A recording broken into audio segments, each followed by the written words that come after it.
Yes దళపతి అధిపతి Magadha news చెప్పినట్టుగా దళపతి అధిపతి మొత్తానికి తమిళనాట విజయ్ జోసెఫ్ అధిపతిగా మారాడు. 107 స్థానాలతో టీవీకే సింగిల్ లార్జెస్ట్ పార్టీగా అవతరించిన బ్రేకింగ్ న్యూస్ మనం మగధా న్యూస్ స్క్రీన్ మీద చూస్తున్నాం. దళపతి అధిపతి అయ్యాడు. ఒక రకంగా దక్షిణ భారతదేశంలోనే ఎన్టీఆర్ తర్వాత ఆ స్థాయిలో ఒక హీరో వచ్చి పార్టీ పెట్టి కొత్త పార్టీ పెట్టి పార్టీ నుంచి ఒక రాష్ట్రానికి ముఖ్యమంత్రి అయిన పరిస్థితిని మనం చూస్తున్నాం. డైరెక్ట్ గా విజయ్ ముఖ్యమంత్రి సింగిల్ లార్జెస్ట్ గా ఏ పార్టీ అవసరం కూడా లేకుండా సింగిల్ లార్జెస్ట్ పార్టీగా తన పార్టీని నిలబెట్టాడు. సింగిల్ మ్యాన్ వెనుక ఏ అదృశ్య శక్తి ఉందో కూడా ఎవరికీ తెలియదు. డైరెక్ట్ గా విజయ్ ముఖ్యమంత్రి అయిన బ్రేకింగ్ న్యూస్ మనం చూస్తున్నాం. విజయ్ ని అనేక రకాల రూపాల్లో ఎన్ని సమస్యలు వెంటాడినా సరే విజయ్ ఇక్కడ తను చేస్తున్న యుద్ధాన్ని ఎక్కడా కూడా తగ్గనివ్వలేదు.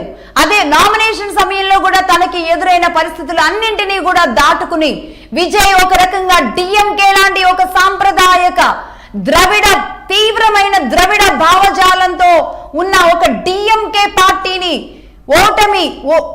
ఓడించడం అంటే మామూలు విషయం కాదు.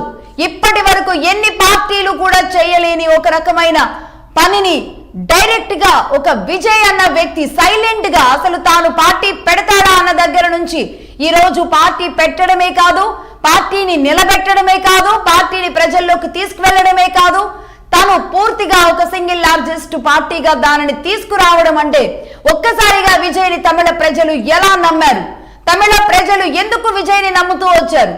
ఇది ప్రభుత్వ వ్యతిరేకత లేదంటే థర్డ్ ప్రత్యామ్నాయం కోసం తమిళ ప్రజలు కోరుకుంటున్నారా? ద్రవిడ భావజాలాన్ని డిఎంకే పూర్తిగా ద్రవిడ భావజాలం అని చెబుతున్న పద్ధతిని తమిళ ప్రజలు విడనాడారా? మాకు ఈ భావజాలం ముఖ్యం కాదు, సమానత్వం ముఖ్యం, పాత తరం కావాలి, కొత్త టీవీకే. ఎస్ మగధా న్యూస్ చెప్పినట్టుగా దళపతి అధిపతి అయ్యాడు. తమిళనాట దళపతే అధిపతి అయిన బ్రేకింగ్ న్యూస్ మనం చూస్తున్నాం. ఎన్ని సమస్యలు చుట్టుముట్టినప్పటికీ కూడా విజయ్ తాను వెనకడుగు వేయలేదు. సంస్థాగతంగా పార్టీ గ్రౌండ్ లో ఆ స్థాయిలో ఉందా లేదా, అభ్యర్థులుగా ఉన్న వాళ్ళకి ఇమేజ్ ఉందా లేదా, కనీసం తన వెనుకన ఒక 4-5 మాజీ మంత్రులు లేదంటే మాజీ ముఖ్యమంత్రుల దగ్గర పనిచేసిన వాళ్ళు లేదంటే మరో పార్టీలో పనిచేసిన వ్యక్తులు ఏ స్థాయి వ్యక్తులు కూడా తన పక్కన లేకుండా సింగిల్ మ్యాన్ గా తాను వెళుతున్న విధానం, తాను ఏర్పాటు చేసుకున్న ప్రచార కార్యక్రమాలు, ప్రజల్లోకి దూసుకు వెళ్లిన విధానం, ఒక నార్మల్ పర్సన్ గా వెళ్లిన తీరు ఏదైతే ఉందో దానిని తమిళ ప్రజలు నమ్మారు. ఇక్కడ ఎలాంటి ఉచిత పథకాలు కానీ, ఎలాంటి ఆశలు కానీ, ఎలాంటి మభ్యపెట్టడాలు కానీ, ఎలాంటి కానుకలు కానీ ఇవేమీ కూడా చూపలేదు. అలాగే ఓట్ల కొనుగోళ్లు అవి కూడా జరగలేదు అని చెబుతున్నారు. స్వచ్ఛందంగా తమిళనాడు ప్రజలందరూ ఎన్ఆర్ఐలుగా ఉన్నవాళ్ళు, వివిధ ప్రాంతాల్లో ఉన్నవాళ్ళు ఎందుకు తరలి వచ్చారు తమిళనాడుకి? ఎందుకు విజయ్ని గెలిపించాలనుకున్నారు? అసలు తమిళనాడులో ఈ 5 ఏళ్ల పాటు జరిగింది ఏంటి? జయలలిత గాని ఆ తర్వాత జరిగిన పరిస్థితులన్నింటి నేపథ్యంలో ఎందుకు తమిళ ప్రజలు 3వ ప్రత్యామ్నాయం కావాలని కోరుకున్నారు? అంతుబట్టని విషయంగా మారింది. డిఎంకే ఒకటే కాన్ఫిడెంట్ తో ఉంది, విజయ్ కాదు ఇంకెవ్వరు వచ్చినా. ఎందుకంటే గతంలో విజయకాంత్ ట్రై చేశారు, సాధ్యం కాలేదు. రజనీకాంత్ అనుకున్నారు, సాధ్యం కాలేదు. కమల్ హాసన్ నిలబడతారు అనుకున్నారు, అది సాధ్యం కాలేదు. కేవలం తన కుటుంబం నుంచి వచ్చిన ఉదయనిధి స్టాలిన్ రేపు సీఎం కూడా మారే అవకాశాలు ఉంటాయని కలలు కంటున్న స్టాలిన్ కలలకి ఊహలకి ఈ రోజు అతి పెద్ద దెబ్బ పడింది. స్వయంగా ఇక్కడ డైరెక్ట్ గా విజయ్, అదే సినీ పరిశ్రమ నుంచి వచ్చిన విజయ్ ఇక్కడ సింగిల్ లార్జెస్ట్ పార్టీగా డిఎంకే ఏడిఎంకే అవసరం కూడా లేకుండా గవర్నమెంట్ ఫామ్ చేయడానికి రంగం సిద్ధమైపోయింది. సీఎం గా విజయ్ ఇక్కడ ముద్ర వేయబోతున్నాడా? ఎందుకు తమిళ ప్రజలు ఇక్కడ విజయ్ని నమ్మారు? ఎక్కడ డిజాస్టర్ అయ్యారు? డిఎంకే కూడా కాంగ్రెస్ ఆధ్వర్యంలో ఉన్న డిఎంకే అనేక వరాలు కురిపించింది, ఉచిత పథకాలు తీసుకొచ్చింది. అక్కడ కర్ణాటక, తమిళనాడు, ఇక్కడ తెలంగాణ ఇలాంటి చోట కాంగ్రెస్ మార్కుండేలాగా ప్రయత్నాలు జరిగాయి. కానీ ఎందుకు డిఎంకేని ఈ స్థాయిలో డిజాస్టర్ గా మరీ ముఖ్యంగా స్టాలిన్ ని ఓటమి చెందించిన ఒక ముఖ్యమంత్రి ఓడిపోవడం లాంటి పరిస్థితి నిజానికి ఏ రాష్ట్రంలో కూడా రాదు. అలాంటిది ఒక ముఖ్యమంత్రి ఓడిపోవడం, ముఖ్యమంత్రి తనయుడు ఓడిపోయేలాంటి పరిస్థితి రావడం, దాదాపుగా ఒక 30 మంది మంత్రులు ఓటమి చెందడం అంటే డిఎంకే డిజాస్టర్ కి కారణాలు ఏంటి? బయటికి బాహ్య ప్రపంచానికి కనబడని డిఎంకే అకృత్యాలు ఏమైనా సాగాయా? డిఎంకే విధానం, ద్రవిడ భావజాలం, పెరియార్ భావజాలాన్ని పూర్తిగా 100కి 100% పుణికి పుచ్చుకున్న డిఎంకేకి ఎందుకు తమిళ ప్రజలు చర్మగీతం పాడారు? ఏం జరిగింది తమిళనాట? ఇప్పుడు అందరూ లెక్కలు తీస్తున్నారు. విజయ్ ఏదో హీరోగా వచ్చారు, తాను ఒక కింగ్ మేకర్ అయ్యేలాంటి పరిస్థితి ఉంటుంది అని ఊహించడానికి కూడా ఎవరూ ఒప్పుకోలేదు. తమిళనాడులో విజయ్ వస్తాడు అన్న విషయాన్ని ఎవరూ ఒప్పుకోలేదు. మగధా న్యూస్ మొదటి నుంచి చెబుతూనే ఉంది. బట్ కింగ్ మేకర్ గా మారే అవకాశాలు విజయ్కి చాలా స్పష్టంగా ఉన్నాయని చెప్పడం జరిగింది. అదే నిజమైంది. కింగ్ మేకర్ కాదు, కింగ్ మేకర్ అయ్యే అవకాశం వచ్చినా కింగ్ అవుతారు అనుకున్నాం, కానీ డైరెక్ట్ కింగ్ అయ్యారు ఇక్కడ విజయ్. 230 విమానాలు ఈ నెంబర్ ని మార్చేశాయా? లేదు అంటే మొత్తం చెన్నై ఓటర్లందరూ వెళ్లి మార్చేశారా? మహిళలందరూ మార్చేశారా? మరీ ముఖ్యంగా తన కుటుంబం నుంచి తనకు వచ్చిన ఎదురు దెబ్బ మామూలు ఎదురు దెబ్బ కాదు. పర్టికులర్ గా వాళ్ళ విడాకులు ఏదైతే ఉందో అది విజయ్కి పెనుముప్పుగా మారుతుంది అని భావించారు. తన కొడుకు ఎదురు తిరిగాడు, తన భార్య ఎదురు తిరిగింది, తన రాజకీయ జీవితం ఉండకూడదు అని తన కుటుంబం బలంగా కోరుకుంది. అయినప్పటికీ కూడా విజయ్ గెలుపుకి గల కారణాలు ఏంటి? విజయ్ని ఎవరు నమ్మారు? మహిళలు. పర్టికులర్ గా తాను విడాకులు ఇచ్చి తన భార్య కోర్టుకి వెళుతున్న పరిస్థితులు ఉన్నప్పటికీ కూడా ఎందుకు విజయ్ని ప్రజలు నమ్మారు?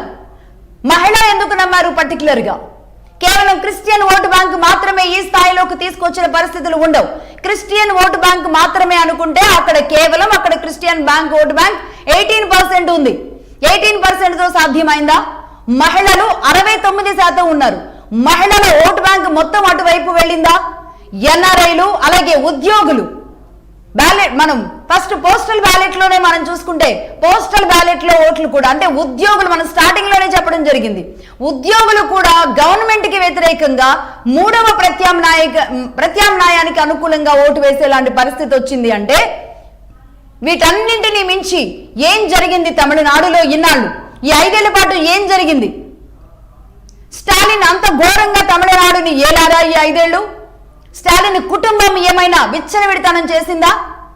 మరీ ముఖ్యంగా సుబ్రహ్మణ్యేశ్వర స్వామి ఆలయంలో దీపం పెట్టుకోవడానికి కూడా యాక్సెప్ట్ చేయలేనంత ఘోరమైన స్థితిలోకి సనాతనాన్ని తీసుకువెళతామని చెప్పిన ఇదే స్టాలిన్ డెంగ్యూ, మలేరియా దోమల్ని చంపేసినట్టుగా, ఆ వ్యాధిని చంపేసినట్టుగా మేము సనాతనాన్ని కూడా చంపేస్తాము అంటూ ఉదయనిధి స్టాలిన్ స్టేట్మెంట్స్. తాను కూడా సినీ పరిశ్రమ నుంచి వచ్చిన వ్యక్తిగా రేపు డిఎంకే, ఇవాళ డిఎంకే గెలిచి ఉంటే గనక సరిగ్గా 6 నెలల్లో ఉదయనిధి స్టాలిన్ ని ముఖ్యమంత్రిగా చేద్దాము అన్న ఊహల్లో తేలియాడుతున్న, ఊహల్లో ఉన్న స్టాలిన్ ఊహలు, కళలు అన్నీ కూడా ఒక రకంగా కొట్టుకుపోయిన పరిస్థితి. ఎవరు ఊహించని స్థాయి. అటు బీజేపీ గాని ఏఐడిఎంకే గాని ఊహించలేదు, కానీ విజయ్ కూడా ఊహించలేదు. ఇక్కడ విషయం ఏంటంటే విజయ్ కూడా తనకు అన్ని స్థానాలు వస్తాయని ఊహించలేదు. నిజానికి కొన్ని నేషనల్ సర్వేలు, ఒక 2-3 నేషనల్ సర్వేలు దాదాపుగా 100 నుంచి 120 స్థానాలు విజయ్ కైవసం చేసుకుంటారు అని చెప్పిన ఒక చిన్న సన్నని ఆశ తప్ప విజయ్కి ఇంకే ఆశ లేదు. అలాంటి ఆశల నేపథ్యంలో తాను వెళితే ఏఐడిఎంకేకి బీజేపీ సపోర్ట్ తో వెళ్లే అవకాశాలు ఉంటాయని అందరూ భావించారు. అక్కడ ఆయన 120 స్థానాలు వరకు విజయ్ వెళతారు అని లేనప్పటికీ అమిత్ షా లాంటి వాళ్ళు బీజేపీ సపోర్ట్ తో ముందుకు వెళ్ళొచ్చు అని బీజేపీతో కూడా కాంటాక్ట్ లోకి వెళ్లారు అన్న విషయం మనం చెప్పడం జరిగింది. మొత్తానికి చరిత్రను తిరగరాశారు విజయ్. తమిళనాడు చరిత్రను తిరగరాశారు. జయలలిత డిజాస్టర్ తరువాత జయలలిత శపథం చేసి అసెంబ్లీలోకి నేను మళ్లీ సీఎం గా వస్తాను అని శపథం చేసిన లాంటి పరిస్థితి తమిళనాడులో ఎలాంటి తీవ్రంగా, ఎలాంటి ఇంటెన్సిటీ ఉంటుందో, ఎలాంటి తీవ్రమైన ఇంటెన్సిటీ ఉంటుందో అలాంటి తీవ్రమైన ఇంటెన్సిటీ తమిళనాట ఏమైనా జరిగిందా? ఆనాడు జయలలిత పరిస్థితి వేరు. ఎంజీఆర్ పరిస్థితిలో జయలలిత ఒక ప్రతిన చేసి ఒట్టు పెట్టి వెళ్లిన పరిస్థితి వేరు. బట్ ఒక సినీ పరిశ్రమ నుంచి వచ్చిన జయలలితని ఆ తరువాత ప్రజలు ఆదరించారు. ఇక్కడ విజయ్కి ఎలాంటి దెబ్బ ఏమీ తగలలేదు. విజయ్ ఎక్కడా కూడా ఒక గౌరవాన్ని ఎక్కడా కోల్పోయిన పరిస్థితి లేదు. తాను పార్టీ పెట్టాలనుకున్నారు, ప్రజాక్షేత్రంలోకి వచ్చారు, పార్టీ పెట్టారు. ఎకానమీగా వెళ్తున్నారు. ఈరోజు సింగిల్ లార్జెస్ట్ పార్టీగా దాన్ని అవతరించేలాగా అదే తమిళనాడులో దక్షిణాది రాజకీయాల్లోనే తమిళనాడు రాజకీయమే కొత్తగా వింతగా ఉంటుంది. ఎక్కడికక్కడ తన భావజాలం, తన ప్రాంతం, నేను వేరు అనే పరిస్థితి నుంచి ఈ రోజు ఒక మూడవ ప్రత్యామ్నాయం వైపు తమిళ ప్రజలు డైవర్ట్ అయ్యారు. అంటే తమిళ ప్రజలు ఏం కోరుకుంటున్నారు? మరీ ముఖ్యంగా ఈ నెల మీద ఇటు క్రిస్టియన్ ఓటు బ్యాంకు మాత్రమే కాదు, ముస్లిం ఓటు బ్యాంకు ఈ రోజు పెరిగింది. కానీ ఒకప్పుడు అటు శైవానికి, వైష్ణవానికి బలమైన నేలగా ఉన్న నేల తమిళనాడు. అంటే ఇప్పుడు అలాంటి ఒక పాత భావజాలం రావాలని కోరుకుంటుందా? 1920 నుంచి మొదలైన ఈ పెరియార్ భావజాలం మాకు వద్దు అని కోరుకుంటోందా? అందుకే విజయ్ని ఈరోజు సినీ పరిశ్రమ నుంచి వచ్చిన విజయ్ తాను వీటన్నింటికీ కాకుండా సపరేట్ గా తాను నిలబెట్టగలడు అని కోరుకుంటోందా? ఏది ఏమైనా మొత్తానికి దళపతి తమిళనాట అధిపతి అయ్యాడు. దళపతే అధిపతి అయ్యాడు. 134 స్థానాలకు 133 స్థానాలు ఫిగర్ అనేది మనకు కనబడుతోంది. దాదాపుగా 107 స్థానాల్లో టీవీకే ఉంది. ఏఐడిఎంకే 74 స్థానాల్లో, డిఎంకే కేవలం 50 స్థానాలకే పరిమితమైపోయిన పరిస్థితి ఉంది.